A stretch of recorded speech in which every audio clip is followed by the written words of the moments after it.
கும்பராசி அன்பர்கள் உங்களுக்கு புதன் பகவான் மிதுனத்தில் மிதுனம் உங்களுக்கு என்ன பாவம்? அஞ்சாம் பாவம். அஞ்சாம் பாவம்ன்றது என்ன சொல்லுவாங்க? பூர்வ புண்ணியஸ்தானம், புத்திரஸ்தானம். முதல்ல உங்கள் ராசி அதிபன் சனி பகவான்மா. என் புள்ள தான் எனக்கு உயிர் அப்படின்ற அப்பாக்களும் இருக்க தான் செய்கிறாங்க. பட் மெஜாரிட்டி இந்த அம்மாக்கள் தான். இந்த அம்மாக்களுக்கு வேலையே புள்ள புள்ள புள்ள பொண்ணு பொண்ணு பொண்ணு, ஏன் குழந்தை ஏன் குழந்தை ஏன் குழந்தை அப்படின்ற மாதிரியே. ஒரு குழந்தை ஒன்று பிறந்த உடனே அதுதான் என் வாழ்க்கை, அதுக்காக தான் நான் பார்த்திங்கன்னா வாழறேன், இப்படியே போதும். பட் கும்பம் பார்த்திங்கன்னா ஓரளவுக்கு புரிஞ்சுப்பாங்க. அதாவது பறவைக்கு பார்த்திங்கன்னா ரக்கம் முளைச்சிச்சின்னா பறந்து தான் போகும். அது பறந்து போச்சே அப்படின்னு சொல்லிட்டு நம்ம வருத்தப்படக்கூடாது அப்படின்ற யதார்த்தமான உண்மையை ரொம்ப தெளிவாக தெரிஞ்ச பர்சனாலிட்டிஸ் தான் கும்பம். நிம்மதியை நமக்குள்ளேயே வச்சுட்டு நம்ம வெளியே தேடி தேடி தேடி அலையிறோம் பார்த்தீங்களா? உங்களுக்குள்ளேயே நிம்மதி இருக்குது. உங்களோட கேரக்டர்ஸ், உங்களோட எண்ணங்கள், உங்களோட சிந்தனைகள், உங்களோட யோஜனைகள், உங்களோட முடிவுகள் மாற்றுங்க, மாற்றி பாருங்கள். நிம்மதின்றது தானாக பிறக்கும்.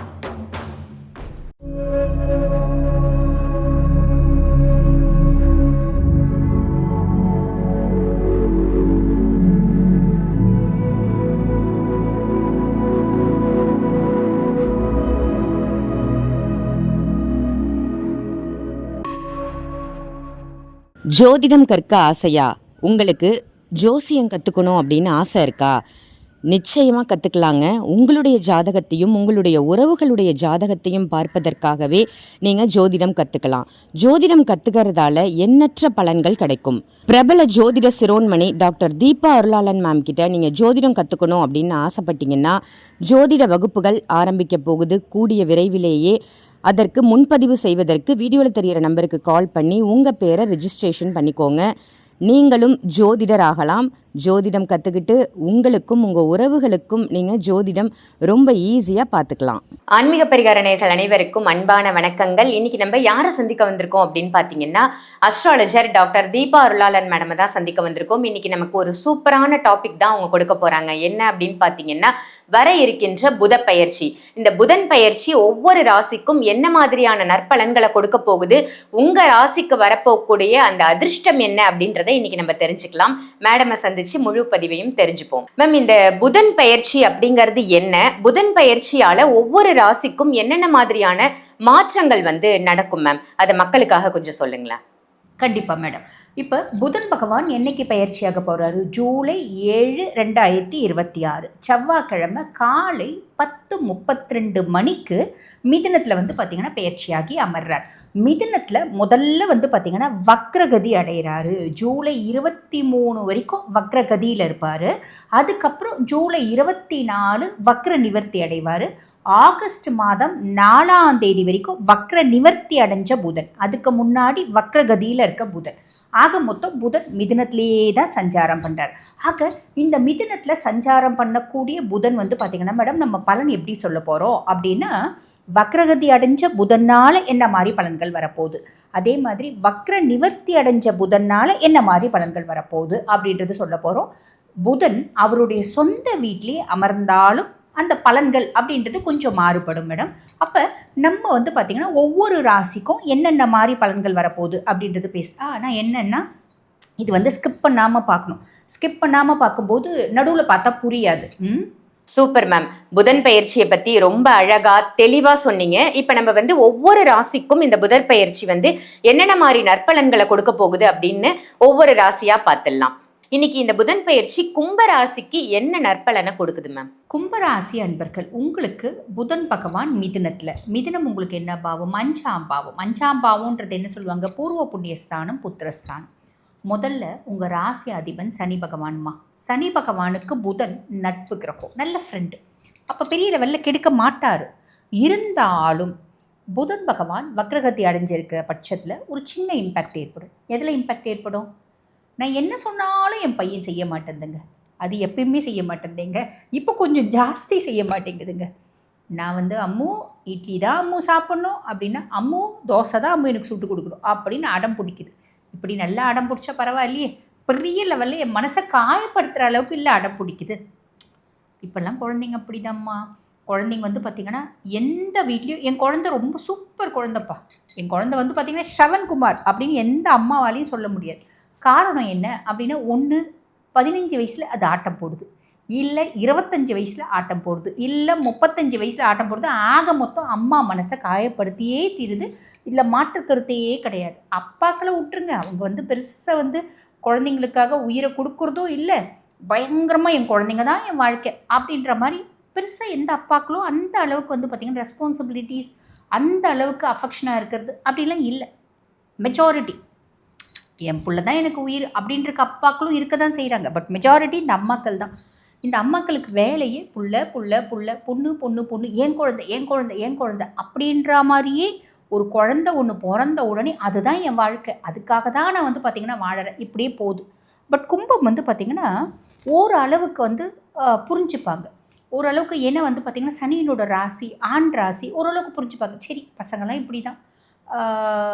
அதாவது பறவைக்கு பார்த்திங்கன்னா ரக்கம் முளைச்சிச்சின்னா பறந்து தான் போகும். அது பறந்து போச்சே அப்படின்னு சொல்லிட்டு நம்ம வருத்தப்படக்கூடாது அப்படின்ற யதார்த்தமான உண்மையை ரொம்ப தெளிவாக தெரிஞ்ச பர்சனாலிட்டிஸ் தான் கும்பம், இல்லைங்களா? அப்படி ரொம்ப தெளிவாக தெரிஞ்சாலும் மனசு தானே, மனசு அப்படின்றது அந்த எண்ணங்கள், அந்த யோஜனைகள், அந்த பாசம், அதெல்லாம் என்னோட ஆழ் மனசில் ரொம்ப டீப்பாக இருக்கே, என்ன பண்ண முடியும்? அது அப்படி தான். மற்ற ராசிஸை கம்பேர் பண்ணும்போது கும்பம் பார்த்திங்கன்னா ஓரளவுக்கு வாழ்க்கையினோட யதார்த்தத்தை புரிஞ்சவங்க தான். பட் இருந்தாலும் குழந்தைங்க விஷயம் அப்படின்னு வரும்போது மனசு பதைக்குது அப்படின்ற ஒரு ஸ்டேஜ் தான். எவ்வளோ பார்த்தேன், எவ்வளோ கஷ்டப்பட்டிருப்பேன் என் பிள்ளைங்களுக்காக. நான் என்னென்ன கஷ்டப்பட்டேன், இப்போ எதுவும் என்னன்னு கூட திரும்பி பார்க்க மாட்டேங்குது பற்றியா. இதுதான் வாழ்க்கை இல்லை.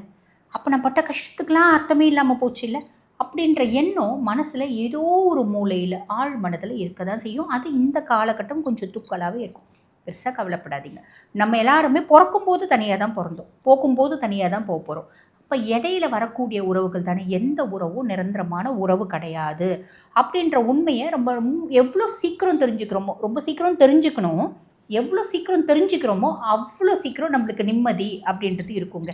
நிம்மதியை நமக்குள்ளேயே வச்சுட்டு நம்ம வெளியே தேடி தேடி தேடி அலையிறோம் பார்த்தீங்களா, உங்களுக்குள்ளேயே நிம்மதி இருக்குது. உங்களோட கேரக்டர்ஸ், உங்களோட எண்ணங்கள், உங்களோட சிந்தனைகள், உங்களோட யோஜனைகள், உங்களோட முடிவுகள் மாற்றுங்க, மாற்றி பாருங்கள், நிம்மதின்றது தானாக பிறக்கும்.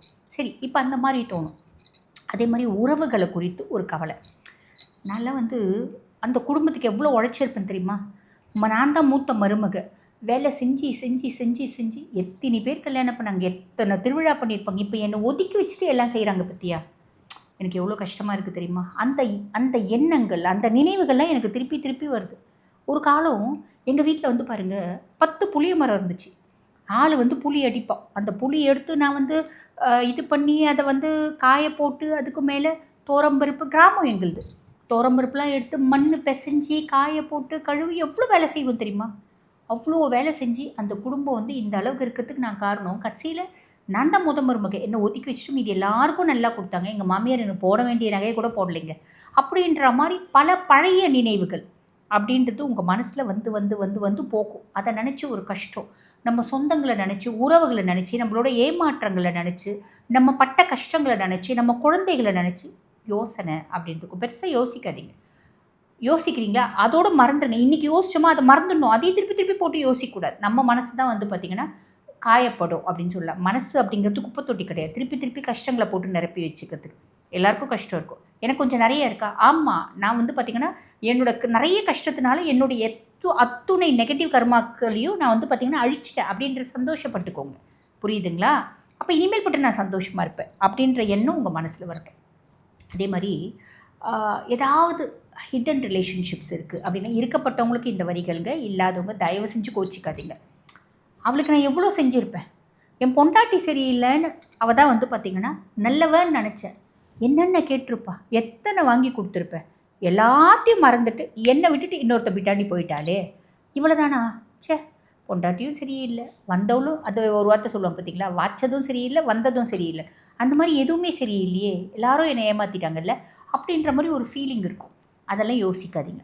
எங்களுக்கு ஹிடன் ரிலேஷன்ஷிப் இல்லைங்க, அப்போ எதனை குறித்து நாங்கள் வருத்தப்படுவோம், ஆரோக்கியம் குறித்து வருத்தப்படுவோம். அன்னன்னைக்கு ஒழுங்காக சாப்பிட்ருந்தா, அன்னன்னைக்கு வேலை வேலை வேலைன்னு பிள்ளைக்கு சேர்த்து வைக்காமல், பொண்டாட்டிக்கு சேர்த்து வைக்காமல் நம்மளுக்கு நம்ம கொஞ்சம் வாழ்ந்துருந்தா அப்படின்ற மாதிரி நம்ம ஆரோக்கியம் குறித்து நம்மளுக்கு ஒரு கஷ்டம் அப்படின்றது இருக்கும். ஜஸ்ட் ஒரு இம்பேக்ட், அவ்வளோதான், தூக்கி போடுங்க, பெருசாக யோசிக்க வேண்டாம்.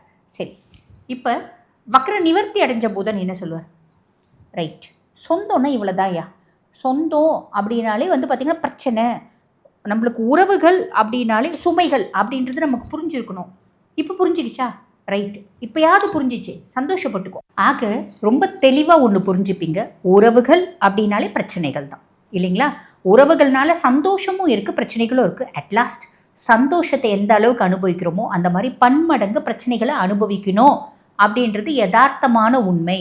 இது நம்ம மனசுக்கு தெளிவாக புரியும். அதே மாதிரி நீங்கள் அதை தெளிவாக உங்கள் மனசில் பதிய வச்சு சந்தோஷமாக வாழறதுக்கான ஒரு ஆப்பர்ச்சுனிட்டியை நீங்களே ஏற்படுத்திப்பீங்க அப்படின்னு சொல்லலாமா? வாழ்த்துக்கள். Super ma'am. எவ்வளவுதான் கஷ்டம் கவலைகள் துன்பங்கள் இருந்தாலும் அந்த கஷ்டம் கவலையெல்லாம் விலக்கிட்டு இது எல்லாத்துக்கும் நம்ம தான் காரணம், நம்ம மனநிலையை சரி பண்ணிப்போம் அப்படின்னு ரொம்ப அழகா கும்பராசிக்கு சொல்லியிருக்கீங்க மேம். நன்றி. இந்த பதிவு உங்க எல்லாருக்கும் பயனுள்ள பதிவா அமைஞ்சிருக்கும் அப்படின்னு நினைக்கிறேன். இதை மற்ற ராசிக்காரர்களுக்கும் ஷேர் பண்ணுங்க. மறக்காம நம்ம ஆன்மீக பரிகாரம் இந்த சேனலை சப்ஸ்கிரைப் பண்ணிக்கோங்க. அதே மாதிரி மேடம் நீங்க நேர்ல சந்திக்கணும், ஜாதகம் பார்க்கணும், ஜாதகத்தில் இருக்கக்கூடிய சந்தேகங்களை கேட்டு தெரிஞ்சுக்கணும் அப்படின்னு நினைச்சாலும் வீடியோல தெரியிற நம்பருக்கு கால் பண்ணி அப்பாயின்மெண்ட் வாங்கி டைரக்ட் கன்சல்டேஷன் எடுத்துக்கோங்க. நான் வெளியூர்ல இருக்கேன், வெளி மாநிலத்துல இருக்கேன், இல்ல வெளிநாட்டுல இருக்கேன், நான் எப்படி பாக்குறது அப்படின்னு நினைச்சீங்கன்னா இதே நம்பருக்கு கால் பண்ணி அப்பாயின்மெண்ட் வாங்கி ஆன்லைன் கன்சல்டேஷனும் நீங்க எடுத்துக்கலாம். இந்த பதிவு உங்க எல்லாருக்கும் நல்ல பதிவா பிடிச்ச பதிவா அமைஞ்சிருந்ததுன்னா நான் ஏற்கனவே சொன்ன மாதிரி மற்றவங்களுக்கும் ஷேர் பண்ணுங்க. மற்றொரு பதிவுல உங்க எல்லாரையும் சந்திக்கின்றேன். நன்றி, வணக்கம். ஜோதிடம் கற்க ஆசையா? உங்களுக்கு ஜோசியம் கற்றுக்கணும் அப்படின்னு ஆசை இருக்கா? நிச்சயமாக கற்றுக்கலாங்க. உங்களுடைய ஜாதகத்தையும் உங்களுடைய உறவுகளுடைய ஜாதகத்தையும் பார்ப்பதற்காகவே நீங்கள் ஜோதிடம் கற்றுக்கலாம். ஜோதிடம் கற்றுக்கிறதால எண்ணற்ற பலன்கள் கிடைக்கும். பிரபல ஜோதிட சிரோன்மணி டாக்டர் தீபா அருளாளன் மேம் கிட்ட நீங்கள் ஜோதிடம் கற்றுக்கணும் அப்படின்னு ஆசைப்பட்டீங்கன்னா ஜோதிட வகுப்புகள் ஆரம்பிக்க போகுது. கூடிய விரைவிலேயே அதற்கு முன்பதிவு செய்வதற்கு வீடியோவில் தெரிகிற நம்பருக்கு கால் பண்ணி உங்கள் பேரை ரெஜிஸ்ட்ரேஷன் பண்ணிக்கோங்க. நீங்களும் ஜோதிடர் ஆகலாம். ஜோதிடம் கற்றுக்கிட்டு உங்களுக்கும் உங்கள் உறவுகளுக்கும் நீங்கள் ஜோதிடம் ரொம்ப ஈஸியாக பார்த்துக்கலாம்.